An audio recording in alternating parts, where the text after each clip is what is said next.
Salut, dans cette vidéo, je te présente un tutoriel de gestion de projet avec Excel. Alors, c'est vraiment très simple. Déjà, on va se rendre sur Excel et on va venir directement sur notre nouveau classeur et on va d'abord devoir insérer les données qu'on va utiliser effectivement pour la gestion de notre projet.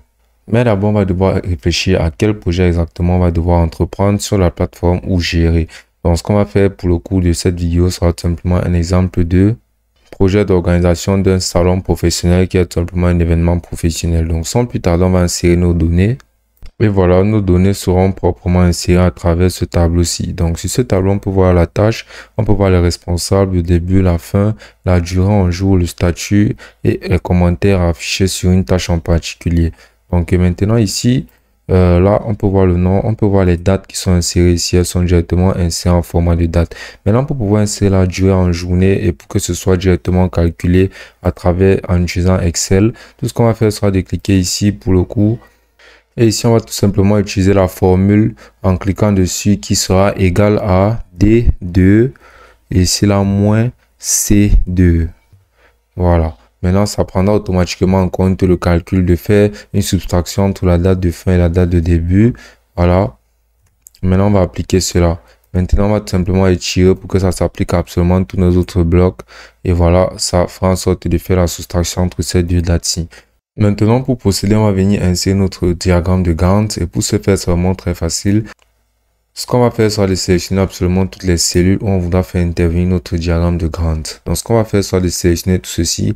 Et maintenant, on va venir cliquer là sur Insertion. Et là, on peut voir les graphiques recommandés.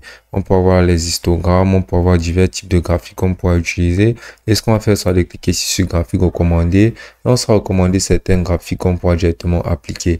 Donc, on va venir par exemple sélectionner ce graphique-ci qui rentre pas mal et on va cliquer ici sur OK.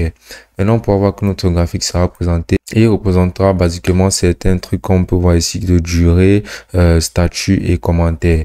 Donc, sauf que ces zones ne sont pas vraiment très intéressantes ici vu qu'effectivement on ne les voit pas. Par contre, on voit les tâches, on voit aussi les dates effectuées que ça prend pour encourir cette tâche-là. Voilà, et on peut voir aussi les responsables. Maintenant, si ce diagramme ne nous correspond pas vraiment, ce qu'on va faire sera tout simplement de le supprimer. Et on va revenir tout simplement ici sur Insertion et sélectionner un meilleur diagramme qui pourra représenter encore plus de données. Donc, par exemple, on peut venir sélectionner ce diagramme-ci. Ou bien on peut venir cliquer ici sur tous les graphiques pour avoir encore plus de choix au niveau des graphiques qu'on pourra utiliser. Donc, on peut par exemple venir sélectionner ce diagramme et on peut cliquer ici sur OK. Et maintenant, on pourra voir les indicateurs de ce que ça représentera basiquement. Donc, voilà notre diagramme qui a été inséré. Et il est très utile car basiquement, il change avec les données qui sont insérées ici. Par exemple, si je viens changer, je vais mettre une autre date, par exemple ici. Je vais mettre une date de appeler le notaire. Et ici, là, je mets le responsable.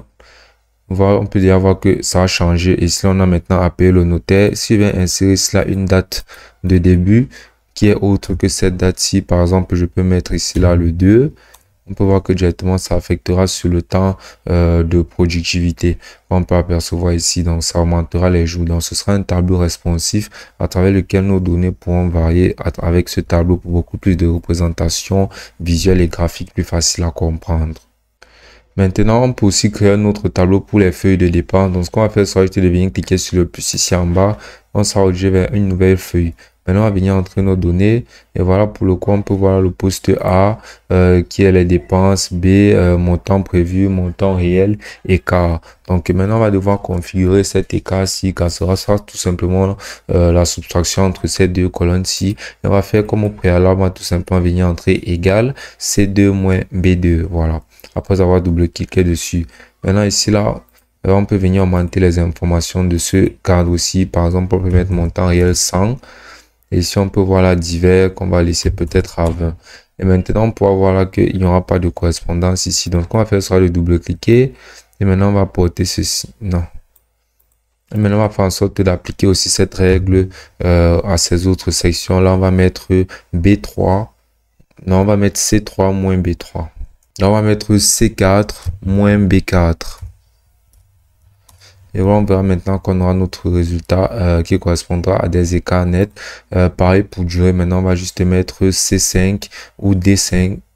Pareil sur durée, maintenant on va juste mettre C5 moins B5. Voilà.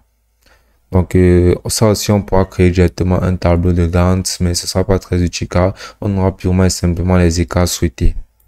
Donc, déjà, on a notre premier feuillet qui représentera les tâches écrites avec les responsables.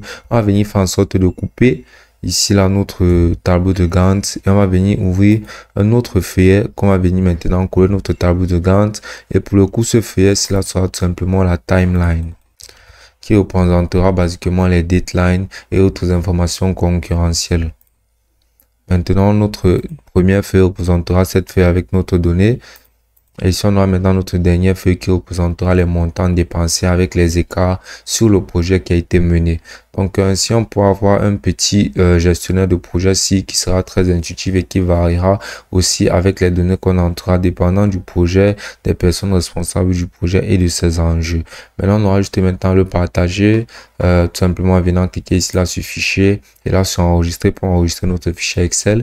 On pourra partager à d'autres collaborateurs qui pourront l'éditer ou d'autres membres de l'organisation de l'événement qui pourront l'éditer et ajouter des détails conséquents. Et ce sera aussi simple que ça.